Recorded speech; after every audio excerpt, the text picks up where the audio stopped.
ധാരാവൈദ്യുതി എന്ന 7ാമത്തെ ചാപ്റ്ററിന്റെ 2ാമത്തെ ക്ലാസ് ആണിത്. അപ്പോൾ കഴിഞ്ഞ ക്ലാസ് കാണാത്തവർ അതൊന്ന് കണ്ടു നോക്കുക കേട്ടോ. എന്നിട്ട് നമുക്ക് ഈ ക്ലാസ് കാണാം. ഓക്കെ, നമ്മൾ പറഞ്ഞു വൈദ്യുത ചാർജിന്റെ ഒഴുക്കിനെ കുറിച്ചിട്ടായിരുന്നു പറഞ്ഞത്. അതിന് വൈദ്യുത പ്രവാഹം എന്ന് പറയും. അങ്ങനെയാണെങ്കിൽ വൈദ്യുത പ്രവാഹത്തിന്റെ തീവ്രത എങ്ങനെ കണക്കാക്കാം എന്നൊരു കാര്യമാണ് ഇവിടെ പറയുന്നത്. വൈദ്യുത ചാർജുകളുടെ ഒഴുക്കാണ് വൈദ്യുത പ്രവാഹം, അല്ലെ? പ്രവാഹം എന്ന് പറഞ്ഞാൽ ഒഴുക്ക്. അതിനെ എന്ത് പറയാം? കറന്റ് എന്ന് പറയും. നമ്മൾ ഇംഗ്ലീഷ് ഇലക്ട്രിക് കറന്റ് പറയും വൈദ്യുത പ്രവാഹത്തിന്. ഇതിനെ തീവ്രത, വൈദ്യുത പ്രവാഹ തീവ്രത ഇന്റൻസിറ്റി ഓഫ് ഇലക്ട്രിക് കറന്റ് എന്ന് പറയും. ഇതെങ്ങനെ പറയാന്ന് വെച്ചാൽ യൂണിറ്റ് സമയത്തിൽ എന്ന് വെച്ചാൽ ഒരു സെക്കൻഡ് അല്ലെ? യൂണിറ്റ് സമയത്തിൽ ഒഴുകുന്ന വൈദ്യുത ചാർജിന്റെ അളവാണ് എന്ത് പറയുന്നത്? വൈദ്യുത പ്രവാഹ തീവ്രത എന്ന് പറയുന്നത്. എന്താണ്? ഒരു സെക്കൻഡ് സമയത്തിൽ അല്ലെങ്കിൽ യൂണിറ്റ് സമയത്തിൽ ഒരു ചാലകത്തിലൂടെ എത്ര വൈദ്യുത ചാർജ് ഒഴുകുന്നുണ്ട് അതിന്റെ അളവിനെയാണ് വൈദ്യുത പ്രവാഹ തീവ്രത എന്ന് പറയുന്നത്. അല്ലെങ്കിൽ എന്ത് പറയും? അതിനെ കറന്റ് എന്ന് പറയും. വൈദ്യുത പ്രവാഹ തീവ്രത അല്ലെങ്കിൽ കറന്റ് എന്ന് പറയും. ഓക്കെ, ഇതിനെ സൂചിപ്പിക്കുന്നത് I എന്ന ലെറ്റർ ഉപയോഗിച്ചിട്ടാണ്. ഓക്കെ, എന്താണ്? I എന്ന ലെറ്റർ ഉപയോഗിച്ചിട്ടാണ് ഇതിനെ സൂചിപ്പിക്കുന്നത്, അല്ലെ? Intensity of electric current I. Okay, ഈ I എന്ന ലെറ്റർ ഉപയോഗിച്ചിട്ടാണ് നമ്മൾ വൈദ്യുത പ്രവാഹ തീവ്രത സൂചിപ്പിക്കുന്നത്. സിമ്പൽ ആണ്, ഇതിന്റെ പ്രതീകമാണ്, അല്ലാതെ ഇതിന്റെ യൂണിറ്റ് അല്ല കേട്ടോ. യൂണിറ്റ് എന്താന്ന് വെച്ചാൽ ആംബിയർ ആണ് കേട്ടോ. ക്യാപിറ്റൽ ലെറ്റർ A ആണ് അതിന്റെ സിമ്പൽ, യൂണിറ്റിന്റെ സിമ്പൽ. പക്ഷെ ഇവിടെ എന്താണ്? കറന്റ് എന്ന് പറയാൻ വേണ്ടിയിട്ടാണ് I ഉപയോഗിക്കുന്നത്. യൂണിറ്റ് A നമ്മൾ പഠിക്കും. ഓക്കെ, ഒരു സർക്യൂട്ടിലൂടെ T സമയം കൊണ്ട് Q ചാർജ് ഒഴുകിയാൽ, T എന്ന് വെച്ചാൽ ടൈം, അല്ലെ? അപ്പൊ T എന്നൊരു സമയം കൊണ്ട് എത്രയെങ്കിലും ആവട്ടെ, 5 സെക്കൻഡ് 10 സെക്കൻഡ് എന്തെങ്കിലും ആവട്ടെ, ആ സമയം കൊണ്ട് Q ചാർജ് ഒഴുകിയാൽ, Q പറഞ്ഞാൽ എത്ര? ഒരു 5 കൂളോമോ 6 കൂളോമോ എന്തെങ്കിലും ആവട്ടെ. അപ്പൊ അത്ര ചാർജ് ഒഴുകിയാൽ ഒരു സെക്കൻഡിൽ ഒഴുകിയ ചാർജ് കാണണമെങ്കിൽ നമ്മൾ എന്ത് ചെയ്യണം? Q ഹരിക്കണം ടോട്ടൽ ടൈം T ചെയ്യണം. അപ്പൊ നമുക്ക് എന്ത് കിട്ടും? ഒരു സെക്കൻഡിൽ ഒഴുകിയ ചാർജ് കിട്ടും. അതിനെയാണ് എന്ത് പറയുന്നത്? കറന്റ്. I എന്ന ലെറ്റർ കൊണ്ട് സൂചിപ്പിക്കും, അല്ലെ? അതെന്താണ്? Q/T ആണ്. അപ്പൊ ഇത് സമവാക്യം കിട്ടി നമുക്ക്. ഈ സമവാക്യത്തിൽ നിന്ന് ഇതിന്റെ യൂണിറ്റ് എഴുതാം. ഈ I യുടെ യൂണിറ്റ് അല്ലെങ്കിൽ കറന്റിന്റെ യൂണിറ്റ് എങ്ങനെ കണ്ടെത്താം? Qന്റെ യൂണിറ്റ് എന്താണ്? ചാർജിന്റെ യൂണിറ്റ് കൂളോം ആണ്. Okay, C. T സമയത്തിന്റെ യൂണിറ്റോ സെക്കൻഡ് ആണ്. അപ്പൊ കൂളോം പെർ സെക്കൻഡ് എന്ന് കിട്ടും. ഓക്കെ, ഇതിനെ പറയുന്ന ഒരു യൂണിറ്റ് ആണ് A, അല്ലെ? Coulomb per second. ഇതിനെ നമ്മൾ പറയും ആംബിയർ എന്നൊരു പുതിയ യൂണിറ്റ് നമ്മൾ പറയും. ആംബിയർ എന്ന ഒരു പുതിയ യൂണിറ്റ്. അതായത് വൈദ്യുത പ്രവാഹ തീവ്രത അല്ലെങ്കിൽ കറന്റിന്റെ യൂണിറ്റ് എന്താണെന്ന് വെച്ചാൽ ആംബിയർ ആണ്. ഓക്കെ, ആന്ദ്രേ മാരി ആംബിയർ എന്ന ശാസ്ത്രജ്ഞനോടുള്ള ആദരസൂചകമായിട്ടാണ് വൈദ്യുത പ്രവാഹ തീവ്രതയ്ക്ക് അല്ലെങ്കിൽ കറന്റിന് ആംബിയർ എന്ന യൂണിറ്റ് നൽകിയത്. ചെറിയ യൂണിറ്റുകൾ ഉപയോഗിക്കാറുണ്ട്. മില്ലി ആംബിയർ, മൈക്രോ ആംബിയർ എന്നീ യൂണിറ്റുകളും ഉപയോഗിക്കാറുണ്ട്. മില്ലി ആംബിയർ, മൈക്രോ ആംബിയർ എന്നീ യൂണിറ്റുകളും ഉപയോഗിക്കാറുണ്ട്. 1000 മില്ലി ആംബിയർ ചേർന്നാൽ 1 ആംബിയർ കിട്ടും. ഓക്കെ, എന്നാൽ ഈ 1 മില്ലി ആംബിയർ എന്ന് പറഞ്ഞാൽ അത് 1000 മൈക്രോ ആംബിയർ ആണ്. ഓക്കെ, അപ്പൊ മൈക്രോ ആംബിയർ അതായത് ചെറിയ യൂണിറ്റ് ആണ് മൈക്രോ എന്ന് വെച്ചാൽ. ഈ 1000 മൈക്രോ ആംബിയർ ചേർന്നാൽ 1 മില്ലി ആംബിയർ കിട്ടും. 1000 മില്ലി ആംബിയർ ചേർന്നാൽ 1 മൈക്രോ ആംബിയർ കിട്ടും. ഓക്കെ, അങ്ങനെയാണെങ്കിൽ എത്ര മൈക്രോ ആംബിയർ ചേർന്നാലാണ് 1 ആംബിയർ കിട്ടും നിങ്ങൾക്ക് എഴുതാലോ. എങ്ങനെ എഴുതാം? ഈ 1000 ഗുണിക്കണം 1000 ചെയ്യണം, അല്ലെ? എന്താണ്? ആംബിയറിലേക്ക് മാറ്റണം മൈക്രോ ആംബിയറിനെ. അപ്പൊ 1000 മൈക്രോ ആംബിയറിന് 1 മില്ലി ആംബിയർ ആണ്. ഈ 1 മില്ലി ആംബിയർ പറഞ്ഞാലോ, അല്ല, ഈ 1 മില്ലി ആംബിയർ എത്ര മില്ലി ആംബിയർ ചേർന്ന് 1 ആംബിയർ കിട്ടാൻ? 1000 മില്ലി ആംബിയർ. ഓക്കെ, അതായത് 1000 micro ampere 1 milli ampere. 1000 milli ampere 1 ampere. അങ്ങനെയാണ് എത്ര? 1 കഴിഞ്ഞിട്ട് 6 പൂജ്യം എഴുതണം. അതായത് 10 ലക്ഷം മൈക്രോ ആംബിയർ ആണ് 1 ആംബിയർ എന്ന് കിട്ടും, അല്ലെ? 6 പൂജ്യം എഴുതിയാൽ 10 ലക്ഷം. ഓക്കെ, ഒരു ക്വസ്റ്റ്യൻ. ഒരു ചാലകത്തിലൂടെ 10 കൂളോം ചാർജ് ഒഴുകാൻ 5 സെക്കൻഡ് സമയം എടുത്തെങ്കിൽ കറന്റ് എത്ര? കറന്റ് നമുക്ക് ഇക്വേഷൻ അറിയാം. Current I is equal to Q/T എന്നാണ് equation. Current I is equal to Q/T.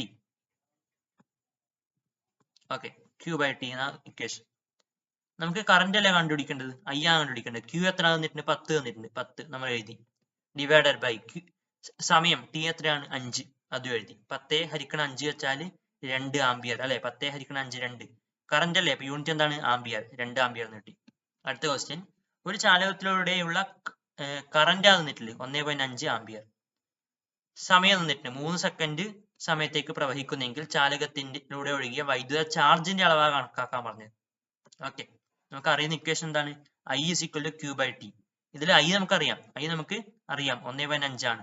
ടിയും നമുക്കറിയാം 3 സെക്കൻഡ് ആണ്. നമുക്ക് എന്താ കണ്ടുപിടിക്കേണ്ടത്? ക്യൂ ആണ് കണ്ടുപിടിക്കേണ്ടത് അല്ലെ? അപ്പൊ ക്യൂവിനെ ഇവിടെ വെച്ചിട്ട് നമുക്ക് ഈ അടിയിലുള്ള ടീനെ ഐയുടെ ഭാഗത്തേക്ക് കൊടുക്കാം. അപ്പൊ എന്ത് എഴുതാം? ക്യൂ ഇവിടെ ഒറ്റക്ക് എഴുതി, ക്യൂ ഒറ്റക്ക് എഴുതി. Okay, is equal to I. പിന്നെ ഇവിടെ ടി മുകളിലോട്ട് വന്നാൽ ഗുണിക്കണം ടി, ഐ ടി എന്ന് കിട്ടും അല്ലെ? ഐ എത്രയാണ്? 1/5 തന്നിട്ടുണ്ട്. ഗുണിക്കണം ടി എത്രയാണ്? 3. 1/5 ഗുണിക്കണം 3 എത്രയാണ്? 4/5 അല്ലെ?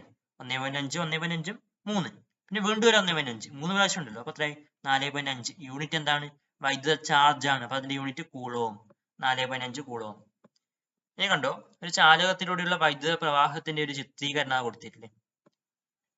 ഒരു ചാലകം എന്ന് വെച്ചാൽ എന്താണ്? വൈദ്യുതി കടന്നു പോകുന്ന വസ്തുക്കൾ, ചാലകം. ഒരു ഇരുമ്പോ അങ്ങനെയുള്ള കാര്യങ്ങളൊക്കെ പറയാം. അപ്പൊ ഒരു ചാലകത്തിൽ ധാരാളം സ്വതന്ത്ര ഇലക്ട്രോണുകൾ ഉണ്ട്. സ്വതന്ത്രമായിട്ടുള്ള കുറെ ഇലക്ട്രോൺസ് അതിൽ ഉണ്ട്.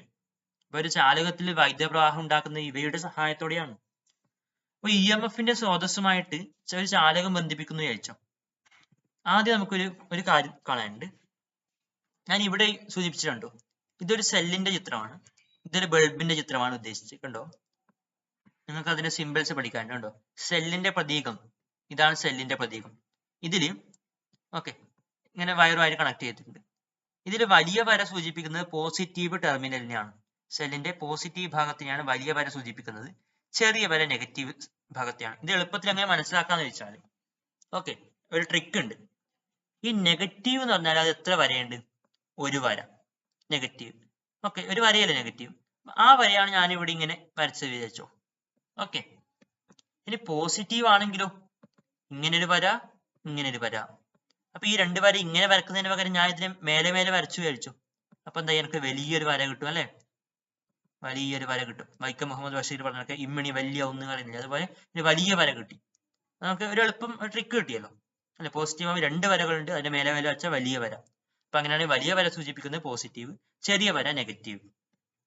വേറെ നമുക്ക് ആവശ്യമുള്ള ബൾബിന്റെ സിമ്പിൾ ആണ്. കണ്ടോ, ബൾബിന്റെ സിമ്പിൾ എനിക്ക് ഇങ്ങനെ കൊടുക്കാം, ബൾബ്, അല്ലെങ്കിൽ ഇങ്ങനെയും കൊടുക്കാം. ഇത് രണ്ടും നമുക്ക് ഇതിൽ ആവശ്യമുണ്ട്, അതുകൊണ്ടാണ് ഞാൻ ഇപ്പൊ പറഞ്ഞത് വേഗം. അപ്പൊ ഞാൻ ഒരു ഇ എം എഫിന്റെ സ്രോതസ്, ഇതേതാണ്? ചെറിയ വര നെഗറ്റീവ്, ഇത് വലിയ വര പോസിറ്റീവ്. ഒരു ഇ എം എഫിന്റെ സ്രോതസ് അല്ലെങ്കിൽ ഒരു സെല്ലുമായിട്ട് ഒരു ചാലകം കണക്ട് ചെയ്തിട്ടുണ്ട്, ഒരു ബൾബ് കണക്ട് ചെയ്തിട്ടുണ്ട്. അപ്പൊ ഇതിലെ കൂടെ ഒരു കറന്റ് ഒഴുകും, ബൾബ് പ്രകാശിക്കും. ഓക്കെ, ബൾബ് പ്രകാശിക്കും. ബൾബിന് ഇങ്ങനെ ഒരു സിമ്പിളും കൊടുക്കാം കേട്ടോ. ഓക്കെ, അങ്ങനെയാണെങ്കിൽ ഇവിടെ കണ്ടോ, ഈ എ എന്ന അഗ്രത്തില് ഇലക്ട്രോണുകൾക്ക് ലഭിക്കുന്ന അതേ തള്ളൽ അതേ സമയത്ത് ബി എന്ന അഗ്രത്തിൽ അനുഭവപ്പെടുന്നു എന്നാ പറഞ്ഞത്. ഞാൻ പറഞ്ഞുതരാം അത്. ഇവിടെ കണ്ടോ, ഈ ചിത്രം തന്നെ മനസ്സിലാക്കിയാൽ മതി, ഇതിൽ കൃത്യമായിട്ട് പറഞ്ഞിട്ടുണ്ട്.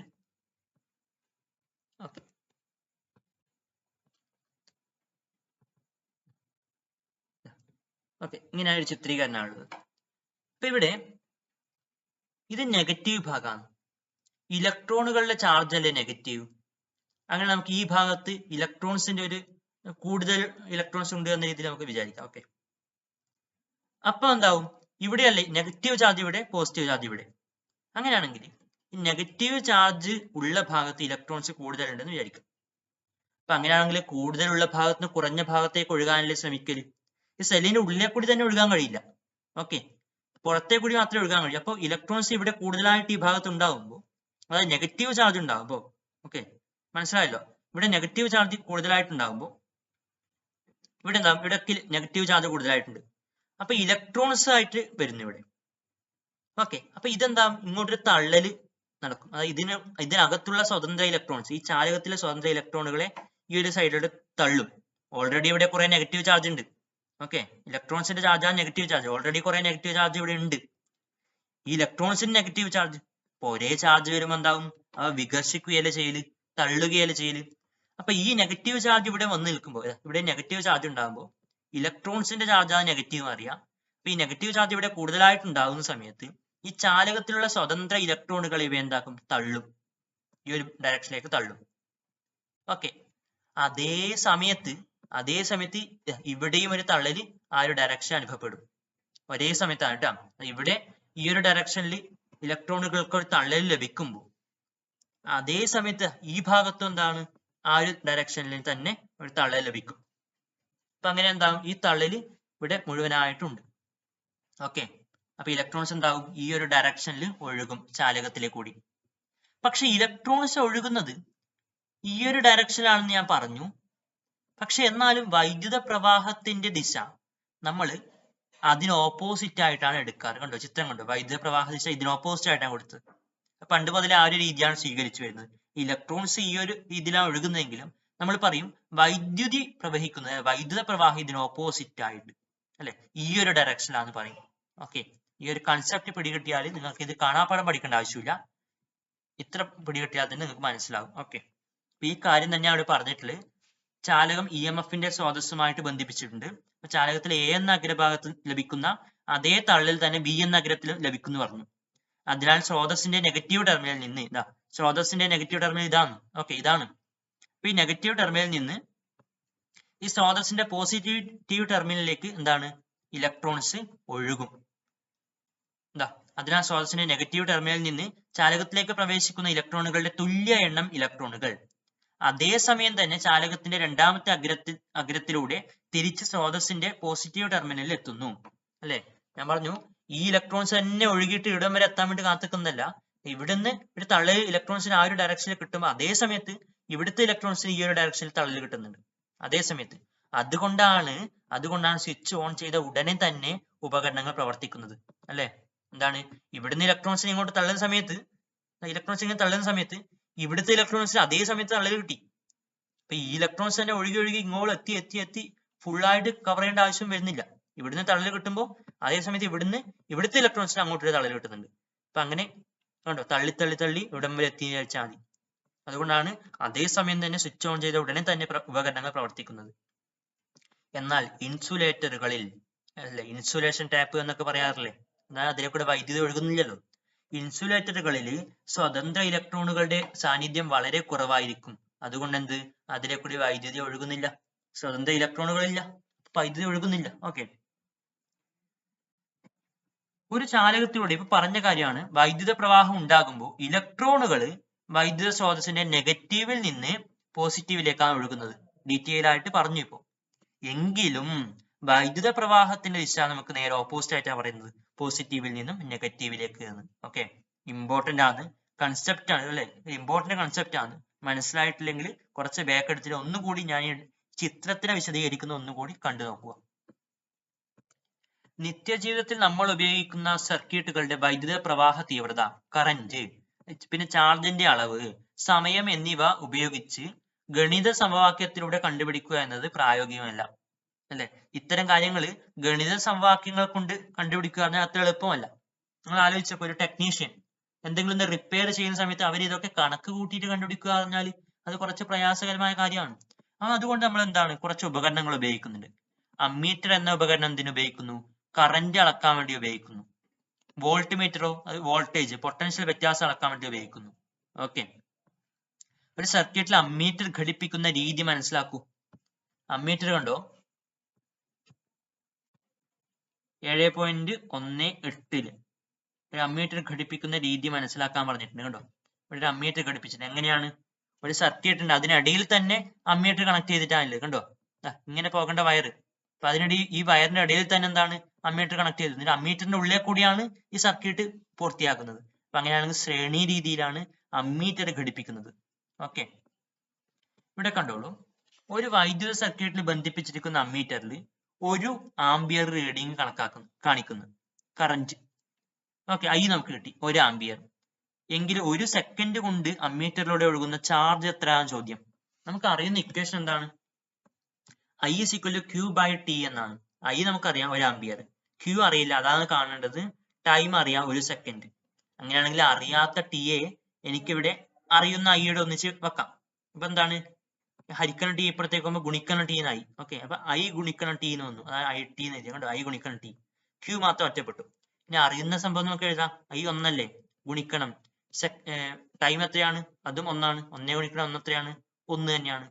എന്താണ് യൂണിറ്റ്? ചാർജ് ആണ്. അപ്പൊ ചാർജിന്റെ യൂണിറ്റ് കൂളോം, 1 കൂളോം എന്ന് കിട്ടി. ഒരു സർക്യൂട്ട് ഡയഗ്രാം വരയ്ക്കുന്ന കാര്യം പറഞ്ഞിട്ടുണ്ട്. ഒരു വൈദ്യുത സ്രോതസ്സും വൈദ്യുതി ഉപയോഗപ്പെടുത്തുന്ന ഉപകരണവും കറന്റ് ഒഴുകത്തക്ക രീതിയിൽ ബന്ധിപ്പിക്കുന്ന സംവിധാനമാണല്ലോ സർക്യൂട്ട്, വൈദ്യുത സർക്യൂട്ട്. ഇതിലെ പ്രതീകങ്ങൾ ഉപയോഗിച്ച് പ്രത്യേക രീതിയിലാണ് നമ്മൾ സർക്യൂട്ട് ഡയഗ്രാം വരയ്ക്കുന്നത്. ഇതേപോലെ ബൾബിന്റെ ഒക്കെ ചിത്രം വരക്കാവുന്ന കുറെ സമയം എടുക്കും അല്ലേ, ഇതുപോലെ ബാറ്ററി. അപ്പൊ നമ്മൾ എന്താ പ്രതീകങ്ങൾ അത് കണ്ടാൽ നമുക്ക് മനസ്സിലാവും ഇന്ന കാര്യമാണ് ബാറ്ററി ആണെന്നൊക്കെ മനസ്സിലാവും. ഓക്കെ, അങ്ങനെയാണ് ഈ ഒരു കണക്ഷൻ ബൾബ്. ഇത് നമ്മൾ എങ്ങനെ വരക്കും? ഈ ഒരു രീതിയിൽ വരക്കാം നമുക്ക്. ഓക്കെ, പിന്നെയോ ഈ ബൾബിൽ നിന്ന് വയർ എടുത്തിട്ട് സ്വിച്ചിലേക്ക് കണക്ട് ചെയ്തിട്ടുണ്ട്. സ്വിച്ചിനെ നമുക്ക് ഈ ഒരു രീതിയിൽ വരക്കാം. ഇപ്പൊ ഇതിനർത്ഥം സ്വിച്ച് ഓഫ് ആണെന്നാണ്, ഇവിടെ ടച്ച് ചെയ്തിട്ടില്ലല്ലോ. അതേസമയം ഇങ്ങനെ വരച്ചാലോ, അതിനർത്ഥം സ്വിച്ച് ഓൺ ആയി എന്നാണ്, അതിലേക്കൂടെ വൈദ്യുതി പ്രവഹിക്കും എന്നാണ് ഉദ്ദേശിക്കുന്നത്. കണ്ടോ ബാറ്ററി, ഇവിടെ ബാറ്ററി എങ്ങനെയാണ് നമ്മൾ വരച്ചിട്ടുള്ളത്? ഈ ഒരു രീതിയിലാണ്. കണ്ടോ, ഈ നെഗറ്റീവ് ടെർമിനൽ ഞാൻ ചെറിയ വര കൊണ്ടും പോസിറ്റീവ് ടെർമിനൽ വലിയ വര കൊണ്ടും സൂചിപ്പിച്ചു. 2 സെല്ലുകളാണല്ലോ ഇവിടെ കണക്ട് ചെയ്തിട്ടില്ലേ. അപ്പൊ നമ്മൾ രണ്ടാമത്തെ സെല്ല് വരച്ചു. കണ്ടോ, ഇങ്ങനെ വരച്ചു. ജസ്റ്റ് നമ്മൾ എന്താ ഇതിനിടയിൽ ഒരു വര ഇങ്ങനെ വരച്ചു കൊടുത്തു. ഓക്കെ, അപ്പൊ ഇങ്ങനെയാണ് സിമ്പിൾ കൊണ്ട് നമ്മൾ, അതായത് ഡയഗ്രാം വരക്കൽ ഇങ്ങനെയാണ്. ഈ പട്ടിക ഉപയോഗപ്പെടുത്തിയിട്ട് 7.5 ഓക്കെ, ഈ പട്ടിക ഉപയോഗപ്പെടുത്തി ഒരു സർക്യൂട്ട് വരക്കുക. സർക്യൂട്ടിലെ ഏതെങ്കിലും 3 ഘടകങ്ങളുടെ പേരും ഉപയോഗവും എഴുതുക എന്ന് പറഞ്ഞിട്ടുണ്ട്. നമുക്ക് ഈ ഡയഗ്രം നോക്കാം. ബൾബിന്റെ ഉപയോഗം എന്താണ്? പ്രകാശം ലഭിക്കാൻ വേണ്ടിയിട്ട് അല്ലെ. സ്വിച്ച് എന്തിനാണ്? ഒരു സർക്യൂട്ടിലൂടെയുള്ള വൈദ്യുത പ്രവാഹം സാധ്യമാക്കാനും നിരോധിക്കാനും. ഓക്കെ, അതിലേക്കൂടെ ഒഴുകണ്ടയോ എന്ന് തീരുമാനിക്കാൻ വേണ്ടിയിട്ട്. ഇത് വൈദ്യുത സ്രോതസ്സായിട്ട് ഉപയോഗിക്കുന്നു. ഏത്? ബാറ്ററി അല്ലെങ്കിൽ സെല്ല്. നോക്കിക്കോളൂ, ആദ്യം നമുക്ക് സിമ്പിൾ ഒന്ന് നോക്കാം. സെല്ലിന്റെ സിമ്പിൾ ഞാൻ കുറച്ച് നേരത്തെ പറഞ്ഞതാണ്, വീണ്ടും പറയുന്നില്ല. ബാറ്ററി, ഒന്നിലധികം സെല്ലുകൾ കണക്ട് ചെയ്തതിനാണ് നമ്മൾ ബാറ്ററി എന്ന് പറയുന്നത്, അതും പറഞ്ഞു. സ്വിച്ച് നമുക്ക് ഈ ഒരു സിമ്പിൾ വെച്ച് സൂചിപ്പിക്കാം. സ്വിച്ച് ഓൺ എന്നറിയാൻ വേണ്ടിയിട്ട് നമ്മൾ എന്താക്കണം? ഇത് ടച്ച് ചെയ്യിപ്പിക്കണം. കീ എന്ന ഉപകരണവും നമ്മൾ ഈ വൈദ്യുത പ്രവാഹത്തെ നിയന്ത്രിക്കാൻ വേണ്ടി ഉപയോഗിക്കുന്നതാണ്. ഇവിടെ കീ ഓഫ് എന്ന രീതിയിലാണ് ഉദ്ദേശിച്ചത്, അതായത് വൈദ്യുതി പ്രവഹിക്കുന്നില്ല. എന്നാൽ കീയിൽ നമ്മൾ എന്ത് ചെയ്യുന്ന വെച്ചാൽ, ഇതിലേക്കൂടെ വൈദ്യുതി പ്രവഹിക്കണമെങ്കിൽ നമ്മൾ ഇതിനിടയിലേക്ക് ഒരു ലോഹ കഷ്ണം വയ്ക്കുകയാണ് ചെയ്യുന്നത്. ലോഹത്തിന്റെ ഒരു സാധനം വയ്ക്കുന്നു. അപ്പോൾ എന്ത് ചെയ്യും? ഇത് ടച്ച് ചെയ്തു, പരസ്പരം ടച്ച് ചെയ്തു, അങ്ങനെ ഇതിലേക്കൂടെ വൈദ്യുതി ഒഴുകും. അപ്പൊ അങ്ങനെ ഇടയിൽ ആ ഒരു വസ്തു, ആ ഒരു കീ ഇട്ടു എന്നറിയാൻ വേണ്ടിയിട്ടാണ് ഞാനിവിടെ രണ്ടാമത്തെ ചിത്രത്തിൽ നടുവിൽ ഒരു ഡോട്ട് കൊടുത്തിട്ടില്ലേ. കണ്ടോ, നടുവിൽ ഡോട്ട് കൊടുത്താൽ അതിനർത്ഥം എന്താണ്? ഇതിനിടയിൽ ലോഹ കഷ്ണം വെച്ചിട്ടുണ്ട്, അതായത് ഇവിടെ പരസ്പരം ടച്ചായി അതിലേക്കൂടെ കറന്റ് ഒഴുകും. ഓക്കെ, പിന്നെയോ ബൾബിനെ നമ്മൾ ഇങ്ങനെ ഒരു സിമ്പൽ കൊണ്ട് വരക്കാം, അല്ലെങ്കിൽ ഇങ്ങനെയുള്ള സിമ്പൽ കൊണ്ട് വരക്കാം. ഓക്കെ, അല്ലെങ്കിൽ ഇങ്ങനെയും വരക്കാം, ഇങ്ങനെ പല രീതിയിൽ വരക്കാം. ഓക്കെ, നിങ്ങൾക്ക് ഇഷ്ടമുള്ള ഏതാ വെച്ചാൽ വരക്കാം. LED നമ്മൾ ഇങ്ങനെ സിമ്പലാ കൊടുക്കല്. എന്നിട്ട് പുറത്തേക്ക് 2 ആരോ, ഇങ്ങനെ പുറത്തേക്ക് ആരോ കൊടുക്കാം, ലൈറ്റ് പുറത്തേക്ക് പോകുന്നു എന്ന രീതിയിൽ. വോൾട്ട് മീറ്റർ ഇങ്ങനെയാണ്, V, capital letter V. Ammeter ഇങ്ങനെ, ക്യാപിറ്റൽ ലെറ്റർ A. ടോർച്ച് നിർമ്മിച്ചു നോക്കൂ എന്നൊക്കെ പറഞ്ഞിട്ടുണ്ട്. ഓക്കെ, എന്തൊക്കെയാണ് ടോർച്ച് സെല്ലുകൾ, അനുയോജ്യമായ LED, വയറുകൾ, സ്വിച്ച്, PVC എന്നിവ വെച്ച് ടോർച്ച് നിർമ്മിച്ചു നോക്കും. ഓക്കെ, അടുത്തത് ചിത്രം 7.21 കാണിച്ച സർക്യൂട്ട് നിരീക്ഷിച്ച് അമ്മീറ്റർ, വോൾട്ട് മീറ്റർ എന്നിവയുടെ പ്രതീകം, ഉപയോഗം, സർക്യൂട്ടിൽ ഘടിപ്പിക്കുന്ന രീതി എന്നിവ പട്ടികപ്പെടുത്താൻ പറഞ്ഞിട്ടുണ്ട്. ഇവിടെ കണ്ടോ, ഇതെന്താണ്? ബൾബ് അല്ല, ഇത് ബൾബിനെ ബാറ്ററി ആയിട്ട് കണക്ട് ചെയ്തിട്ടുണ്ട്, സ്വിച്ച് കണക്ട് ചെയ്തിട്ടുണ്ട്, ഒരു അമ്മീറ്റർ ഇടയിൽ വെച്ചിട്ടുണ്ട്, അതിലെ കറന്റ് അളക്കാൻ വേണ്ടിയിട്ട്. ഇവിടെ അമ്മീറ്റർ, വോൾട്ട് മീറ്റർ എന്നിവയുടെ പ്രതീകം, ഘടിപ്പിക്കുന്ന രീതി എന്നിവ പട്ടികപ്പെടുത്താൻ പറഞ്ഞിട്ടുണ്ട്, ഉപയോഗം എന്നിവ. വോൾട്ട് മീറ്റർ കണ്ടോ, ഈ ഒരു ഡിവൈസിന് ഒരു ബൾബ് വെച്ചിട്ടുണ്ട്, ഇതിന് സമാന്തരമായിട്ടാണ് നമ്മൾ വോൾട്ട് മീറ്റർ ഘടിപ്പിക്കുന്നത്. അതായത് ഈ സർക്യൂട്ടിന് ഇടയിൽ കൊണ്ടുപോയി ഫിറ്റ് ചെയ്യുന്നതല്ല, പകരം ഇവിടുന്ന് രണ്ട് വയർ എടുത്തിട്ട് അതിന് സമാന്തരമായിട്ട് നമ്മൾ ഇവിടെ വോൾട്ട് മീറ്റർ ഫിറ്റ് ചെയ്യും. അതേസമയം അമ്മീറ്റർ പറഞ്ഞാൽ നമ്മൾ സർക്യൂട്ടിന്റെ ഇടയിൽ തന്നെ കൊടുത്തില്ല. കണ്ടോ, ഈ വയറിന്റെ ഇടയിൽ തന്നെ അമ്മീറ്റർ ഫിറ്റ് ചെയ്തു, അതായത് ശ്രേണി രീതിയിൽ ഫിറ്റ് ചെയ്തു. വോൾട്ട് മീറ്ററിന്റെ സിമ്പൽ V, ഇങ്ങനെ അമ്മീറ്ററിന്റെ A എന്ന് കൊടുക്കും. വോൾട്ട് മീറ്റർ പൊട്ടൻഷ്യൽ വ്യത്യാസം അളക്കാൻ വേണ്ടിയിട്ടാണ്. അമ്മീറ്റർ എന്തിനാണ്? കറന്റ് അല്ലെങ്കിൽ വൈദ്യുത പ്രവാഹ തീവ്രത അളക്കാൻ വേണ്ടിയിട്ടാണ്.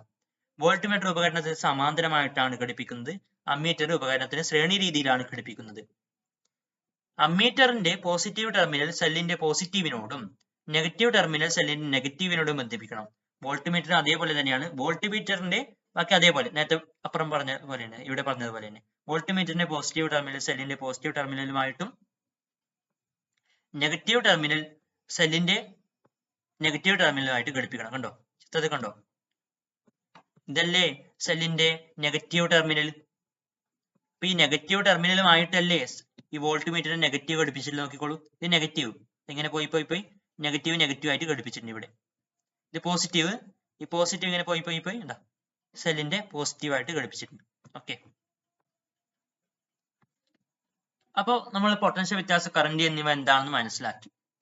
ഈ പൊട്ടൻഷ്യൽ വ്യത്യാസവും കറന്റും തമ്മിൽ ഒരു സർക്യൂട്ട് എന്തെങ്കിലും ബന്ധമുണ്ടോ? ആ ബന്ധം പറയുന്നതാണ് ഓം നിയമം. ഒരു പ്രവർത്തനം പറഞ്ഞിട്ടുണ്ട്.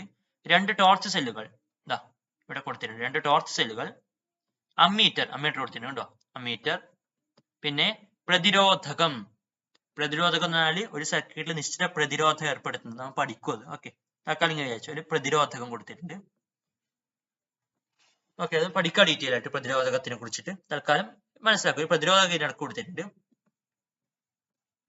എന്താ പ്രതിരോധകം എന്ന് പറഞ്ഞാല് ഇതുപോലുള്ള വസ്തുക്കളാണ് കേട്ടോ. ഓക്കെ, പ്രതിരോധകം, സ്വിച്ച് ഉണ്ടോ, സ്വിച്ച് എന്നിവ ഉൾപ്പെടുത്തി സർക്യൂട്ട് നിർമ്മിക്കുക. പൊട്ടൻഷ്യൽ വ്യത്യാസം, സർക്യൂട്ടിലൂടെയുള്ള കറന്റ് എന്നിവ അളന്ന് പട്ടികപ്പെടുത്താൻ പറഞ്ഞിട്ടുണ്ട്. ഞാൻ ഒരു എക്സാമ്പിൾ ഇവിടെ കൊടുത്തിട്ടുണ്ട്. സെല്ലുകളുടെ എണ്ണം 2 ആയാൽ വോൾട്ടേജ് എത്രയായിരിക്കും? 3 ആയിരിക്കും. 1.5 വോൾട്ടാണ് ഒന്നിന്റെ EMF എങ്കിൽ 1.5 ആണെങ്കിൽ സാധാരണ ടോർച്ച് സെല്ലിന്റെ 1.5 ആണ്. അപ്പൊ അങ്ങനെയാണ് 2 സെല്ല് ആഡ് ചെയ്താൽ എനിക്ക് എത്ര കിട്ടും? ആകെ ശ്രേണി രീതിയിലാണ്. അപ്പൊ എത്ര? 3 കിട്ടും. 1.5 + 1.5 3. 2 ഗുണിക്കണം 1.5 3. കറന്റ് ഞാൻ മെഷർ ചെയ്തപ്പോ എനിക്ക് ഇവിടെ അളക്കാൻ കിട്ടിയത് 1 ആംപിയർ ആണെന്ന് വിചാരിച്ചോളൂ. എക്സാമ്പിൾ. അങ്ങനെയാണെങ്കിൽ നമുക്ക് ഈ V ഡിവൈഡഡ് ബൈ ഈ I ചെയ്യാം അല്ലെ. ഈ V voltage divided by I current ചെയ്യാം. ഓക്കെ, അങ്ങനെ ചെയ്താൽ എനിക്ക് ഇവിടെ എത്ര കിട്ടും? 3 ഹരിക്കണം 1 ചെയ്താൽ കിട്ടും 3 അല്ലെ. 3-ൽ എത്ര 1 ഉണ്ട്? 3. സെല്ലുകൾ 3 തന്നെ എടുത്താലോ ടോട്ടൽ വോൾട്ടേജ് 1.5 + 1.5 + 1.5 4.5 വോൾട്ട് കിട്ടും. കറന്റ് ഒരു 1.5 ആംപിയർ ആണ് എനിക്ക് മെഷർ ചെയ്യാൻ കഴിഞ്ഞത് എന്ന് വിചാരിക്കാം. അപ്പൊ അങ്ങനെയാണെങ്കിൽ ഇവിടെ ഈ 4.5 അതായത് ഈ V ഡിവൈഡഡ് ബൈ ഈ I ചെയ്യാവുന്ന കൂടി ഇവിടെയും. അപ്പൊ 4.5 ഡിവൈഡഡ് ബൈ 1.5 എത്രയാണ്? 4.5 ഡിവൈഡഡ് ബൈ 1.5 ചെയ്താൽ അപ്പൊ എനിക്ക് കിട്ടും 3. സെല്ലുകളുടെ എണ്ണം 4 ആയാലും വോൾട്ടേജ് എത്ര? 4 ഗുണിക്കണം 1.5 അതായത് 6 കിട്ടും. 6 വോൾട്ട്. കറന്റ് 2 ആണ് കിട്ടിയത് വിചാരിച്ചോളൂ. അപ്പൊ ഈ 6 ഡിവൈഡ് ബൈ 2 ഇവിടെ ചെയ്താൽ എനിക്ക് കിട്ടും 3. നമ്മൾ ഇങ്ങനെ ഇതൊരു എക്സാമ്പിൾ ആണ്. പക്ഷെ എന്നാലും നമ്മൾ ഇങ്ങനെ ചെയ്താൽ നമുക്ക് ഇവിടെ ഈ V/I ചെയ്താൽ നമുക്ക് ഏകദേശം ഒരുപോലെ കിട്ടും. ഏകദേശം എന്നാണ് ഇവിടെ കറക്റ്റ് ആയി കിട്ടിയിട്ടുണ്ട്. പക്ഷെ ഞാൻ ഇത് കറക്റ്റ് മെഷർ ചെയ്തല്ലേ, എക്സാമ്പിൾ അല്ലേ. നമുക്ക് ഏകദേശം അടുത്തടുത്ത് കിട്ടും. ഒരു സർക്യൂട്ടിൽ V/I എന്നൊരു കാൽക്കുലേഷൻ ചെയ്താൽ എനിക്ക് ഒരേപോലെ വാല്യൂ ആണ് കിട്ടുന്നത്. ഇവിടെ കണ്ടോ, സെല്ലുകളുടെ എണ്ണം കൂടുമ്പോൾ വോൾട്ട് മീറ്റർ റീഡിംഗിൽ അതായത് പൊട്ടൻഷ്യൽ വ്യത്യാസത്തിൽ എന്താണ് സംഭവിക്കുന്നത്? ഇവിടെ സെല്ലുകളുടെ എണ്ണം കൂടി 2-ൽ നിന്ന് 4-ലേക്ക് എത്തി. അപ്പൊ വോൾട്ടേജ് എന്തായി? 3-ൽ നിന്ന് 6-ലേക്ക് എത്തി. അപ്പൊ കൂടുന്നു. കറന്റ് കൂടുന്ന സന്ദർഭങ്ങളിൽ പൊട്ടൻഷ്യൽ വ്യത്യാസം എന്ത് സംഭവിക്കുന്നു? ഇവിടെ കണ്ടോ, ഇവിടെ 1 ആംപിയർ ആണ് കറന്റ് കൂടി 2 ആംപിയർ ആയപ്പോ പൊട്ടൻഷ്യൽ വ്യത്യാസവും കൂടിയിട്ടുണ്ട് അല്ലെ. 3:6 അതായത് ഇവിടെ കൂടുന്നു. എന്നാൽ V/I മൂല്യം ഏകദേശം തുല്യമല്ലേ എന്നാണ്. ഏകദേശം നമുക്ക് തുല്യമായിട്ട് കിട്ടും. അപ്പൊ കറന്റ് കൂടുന്നതിനനുസരിച്ച് പൊട്ടൻഷ്യൽ വ്യത്യാസം കൂടുന്നത് മനസ്സിലാക്കി. എന്നാലും V/I എന്നത് ഒരു സ്ഥിരസംഖ്യ ആയിരിക്കും. അതായത് പറഞ്ഞ കാര്യമാണ്, ഇവിടെ വോൾട്ടേജ് കൂടുമ്പോൾ കറന്റ് കൂടുന്നു പറഞ്ഞിട്ടുണ്ട്. അതായത് ഇവ നേർ അനുപാതത്തിലാണ്. I directly proportional to V എന്ന് പറയാം. അതായത് I കൂടുമ്പോൾ V കൂടുന്നു. തിരിച്ചും പറയാം, V കൂടുമ്പോൾ I കൂടുന്നു എന്ന് പറയാമല്ലോ. അതായത് V directly proportional to I. V നേർ അനുപാതത്തിലാണ് I. അതായത് V കൂടുമ്പോൾ I കൂടുന്നു അല്ലെ. വോൾട്ടേജ് കൂടുമ്പോൾ കറന്റ് കൂടുന്നു. അങ്ങനെയാണെങ്കിൽ നമുക്ക് ഈ ഒരു സിമ്പൽ മാറ്റിയിട്ട് എനിക്ക് എഴുതാം V ഈസ് ഈക്വൽ ടു ഒരു സ്ഥിരസംഖ്യ ഗുണിക്കണം I എന്ന് എഴുതാം. എന്താണ് V? നമുക്ക് ഇങ്ങനെയാണുള്ളത്. V നേർ അനുപാതത്തിലാണ് I എന്നാണ് ഉള്ളത് അല്ലെ. അപ്പൊ നേർ അനുപാതം എന്ന സിമ്പൽ മാറ്റി നമുക്ക് എഴുതാം ഈക്വൽ ടു ഒരു സ്ഥിരസംഖ്യ ഗുണിക്കണം I എന്ന് എഴുതാം. അങ്ങനെയാണെങ്കിൽ V/I ഈസ് ഈക്വൽ ഒരു സ്ഥിരസംഖ്യയാണ്. നേരത്തെ പറഞ്ഞല്ലോ V/I ഒരു സ്ഥിരസംഖ്യയാണ് കിട്ടുന്നത്, ഒരേപോലെ കിട്ടുന്നു എന്ന് പറഞ്ഞു. V/I എന്നത് സ്ഥിരസംഖ്യയാണ്.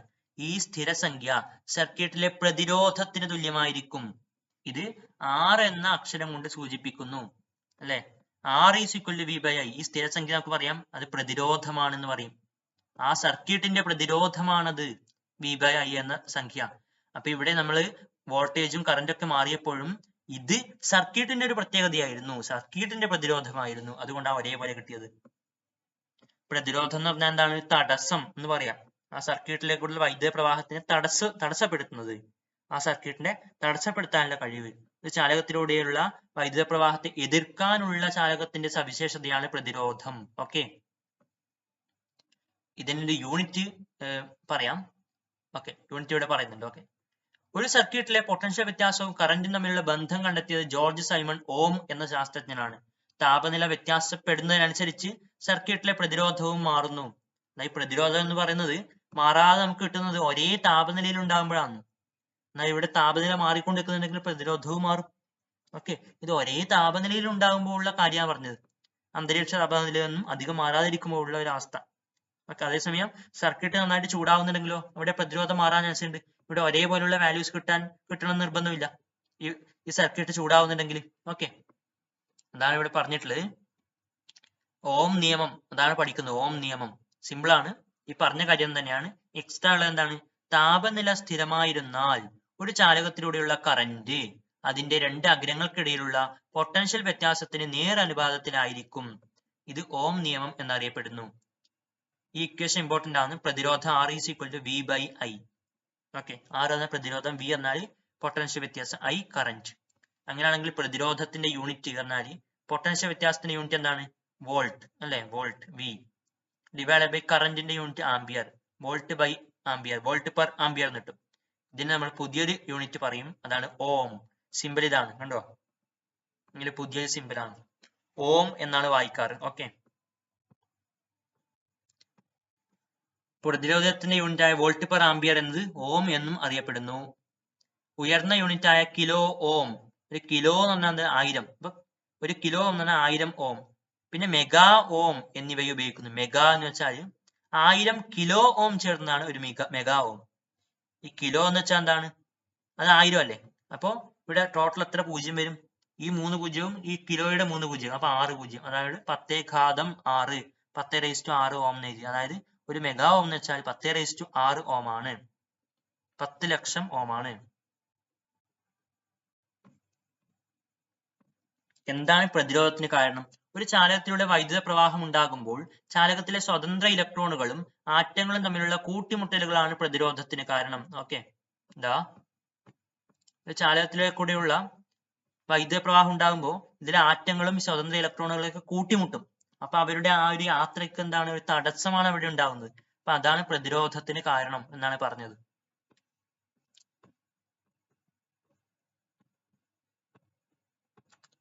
പ്രതിരോധം കൂടുമ്പോൾ സർക്യൂട്ടിലൂടെയുള്ള കറന്റിന് എന്ത് സംഭവിക്കുന്നു? പ്രതിരോധം കൂടുമ്പോൾ അല്ലെ, അവിടെ തടസ്സം കൂടി, അപ്പൊ കറന്റ് എന്താകുന്നു? കുറയുന്നു. പ്രതിരോധത്തിന്റെ SI യൂണിറ്റ് എന്താണ്? പ്രതിരോധത്തിന്റെ SI യൂണിറ്റ് എന്ന് പറയുന്നത് ഓം ആണ് അല്ലെ? പറഞ്ഞ കാര്യമാണ്. SI യൂണിറ്റ് ഓം ആണ്. ഇങ്ങനെ സിമ്പിൾ. ഇനി ഓം നിയമത്തിന്റെ അടിസ്ഥാനത്തിൽ പട്ടിക പൂർത്തിയാക്കാൻ പറഞ്ഞിട്ടുണ്ട്. ഒരു ഗ്രാഫ് വരക്കുക. വോൾട്ടേജ് Y അക്ഷത്തിലും, ഓക്കെ, ഈ ഒരു ടോപ്പിക് കൂടെ പറഞ്ഞിട്ട് നമുക്ക് ക്ലാസ് നിർത്താം. വോൾട്ടേജ് Y അക്ഷത്തിലും, കണ്ടോ? വോൾട്ടേജ് Y അക്ഷത്തിലും കറന്റ് X അക്ഷത്തിലും രേഖപ്പെടുത്തുക. ഓക്കെ, ഇവിടെ Vയും Iയും തന്നിട്ടുണ്ട്. 9ഉം 1ഉം ആണ്. R എങ്ങനെ കണ്ടുപിടിക്കാം? ഇക്വേഷൻ എന്താണ്? R is equal to V by I എന്നാണ് ഇക്വേഷൻ. അപ്പൊ അങ്ങനെയാണെങ്കിൽ 9/1, 9 ഡിവൈഡഡ് ബൈ 1 എന്ന് പറഞ്ഞാൽ എന്താണ്? 9 തന്നെയാണ്. 9 യൂണിറ്റ് എന്താണ്? ഓം. ഓം. ഓക്കെ, 9 ഓം എന്ന് കിട്ടും. ഇവിടെ V തന്നിട്ടുണ്ട്, R തന്നിട്ടുണ്ട്. അറിയാത്ത എന്താണ്? I ആണ് അറിയാത്തത്. ഓക്കെ, ഇവിടെ കണ്ടോളൂ. ഇവിടുത്തെ പ്രത്യേകത എന്ന് വെച്ചാൽ നമ്മൾ ഇതേ ഇക്വേഷൻ ആണ് ഉപയോഗിക്കുന്നത്, പക്ഷെ നമുക്ക് എന്ത് കിട്ടണം? I കിട്ടണം. I is equal to അല്ലെ? V by I is V divided by I is equal to R. Okay, R. അപ്പൊ അങ്ങനെയാണ് എനിക്ക് ഇവിടെ I ആണ് കിട്ടേണ്ടത്. അപ്പൊ ഈ I നെ എനിക്ക് ഇപ്പുറത്തേക്ക് എടുക്കാം, ഈക്വലിന്റെ ഇപ്പുറത്തേക്ക്. എന്നിട്ട് R നെ എനിക്ക് എന്താക്കാം? ഇപ്പുറത്തേക്ക് ഇടാം. അപ്പൊ എനിക്ക് എന്ത് കിട്ടും? V by R is equal to I എന്ന് കിട്ടും. Okay, V by R is equal to I എന്ന് കിട്ടും. അതായത് എനിക്കിവിടെ ഐ കണ്ടുപിടിക്കാം. അങ്ങനെ വി ഡിവൈഡ് ബൈ ആർ ചെയ്താൽ മതി. വി ഡിവൈഡ് ബൈ ആർ ചെയ്താൽ മതി. വി എത്രയാണ്? 3 ഡിവൈഡ് ബൈ ആർ എത്രയാണ്? 6 ആണ്. ഓക്കെ, ആർ എന്നത് 6 ആണ്, 6 ആണ്. അപ്പൊ 3 ഡിവൈഡ് ബൈ 6 എത്ര കിട്ടും? 0.5 അല്ലെ, 0.5 കിട്ടും. 3 ഹരിക്കണം 6 ചെയ്ത് നോക്കി കിട്ടും 0.5. 0.5 യൂണിറ്റ് എന്താണ്? ആംബിയർ. ആംബിയർ. ഇവിടെയോ? ഇവിടെ വി ആണ് കണ്ടുപിടിക്കേണ്ടത്, ഐയും ആർ തന്നിട്ടുണ്ട്. അങ്ങനെയാണെങ്കിൽ ഇതേ ഇക്വേഷൻ നോക്കിക്കോളൂ.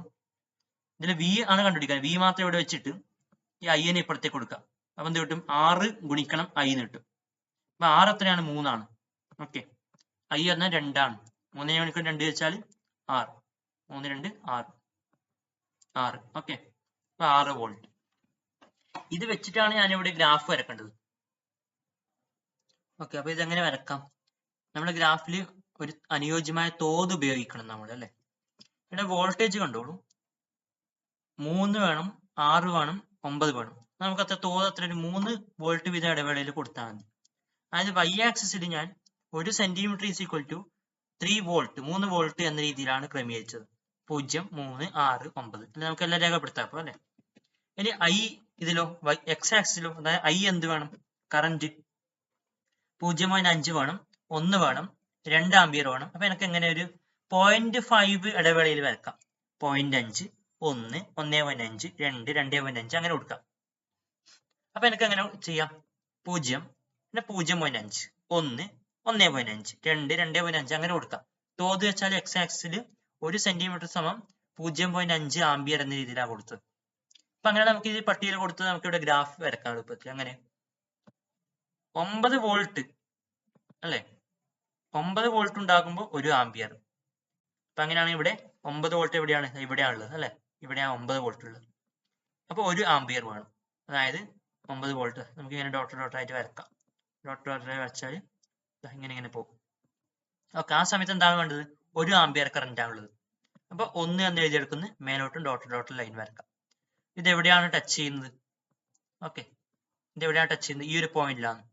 ഈ ഒരു പോയിന്റിലാണ് ഇത് ടച്ച് ചെയ്യുന്നത്. ഓക്കെ, അപ്പൊ ഒരു പോയിന്റ് എനിക്ക് കിട്ടി. പിന്നെയോ 3 വോൾട്ട് ഉണ്ടാകുമ്പോൾ 0.5 ആംബിയർ ആണ്. 3 വോൾട്ട് ഇവിടെ. ഓക്കെ, ഇവിടുന്ന് ഞാൻ ഇങ്ങനെ ഡോട്ട് ഡോട്ട് ആയിട്ട് വരച്ചു. 3 വോൾട്ട് ഉണ്ടാകുമ്പോൾ എത്രയാണ്? 0.5 ആംബിയർ. 0.5 മുകളിലോട്ട് വരച്ചു ഡോട്ട് ലൈൻ. ഓക്കെ, അപ്പൊ സ്വാഭാവികമായിട്ട് ഇവിടെ ടച്ച് ചെയ്യും, ഈ ഒരു പോയിന്റ് ടച്ച് ചെയ്യും. അപ്പൊ ഒരു പോയിന്റ് കൂടെ കിട്ടി. അടുത്തതോ 6 വോൾട്ട് ഉണ്ടാകുമ്പോൾ 2 ആംബിയർ. അപ്പൊ 6 വോൾട്ടിൽ നിന്ന് ഞാൻ ഇങ്ങനെ ഡോട്ട് ലൈൻ വരക്കാം. ഓക്കെ, ഡോട്ടഡ് ലൈൻ 6 വോൾട്ടിൽ നിന്ന് വരച്ചു. അപ്പൊ എത്ര ആംബിയർ ആണെന്ന് പറഞ്ഞിട്ടുണ്ട്? 2 ആംബിയർ. അതുകൊണ്ട് ഞാൻ 2 ആംബിയറിൽ നിന്ന് മുകളിലോട്ട്, 2ൽ നിന്ന് മുകളിലോട്ട് ഡോട്ടഡ് ലൈൻ വരച്ചു. ഓക്കെ, മനസ്സിലാവുന്നുണ്ടല്ലോ? അപ്പൊ ഇവിടെ ടച്ച് ചെയ്യും അല്ലെ. അപ്പൊ എനിക്ക് 3 പോയിന്റ് കിട്ടി. കിട്ടിയ പോയിന്റ് നമുക്ക് എന്താക്കാം? ഇങ്ങനെ കണക്ട് ചെയ്യാം. ഇതാണ് നമുക്ക് കിട്ടുന്ന ഗ്രാഫ്. ഓക്കെ, നെക്സ്റ്റ് ടോപ്പിക് പ്രതിരോധകമാണ്. അത് അടുത്ത ക്ലാസ്സിൽ നമുക്ക് ഡിസ്കസ് ചെയ്യാം. ഓക്കെ, പ്രതിരോധകം എന്ന് വെച്ചാൽ ഒരു സർക്യൂട്ടിൽ പ്രതിരോധം ഉണ്ടാക്കുന്ന ചാലകങ്ങളെ പറയുന്നതാണ് പ്രതിരോധകം. Okay, thank you.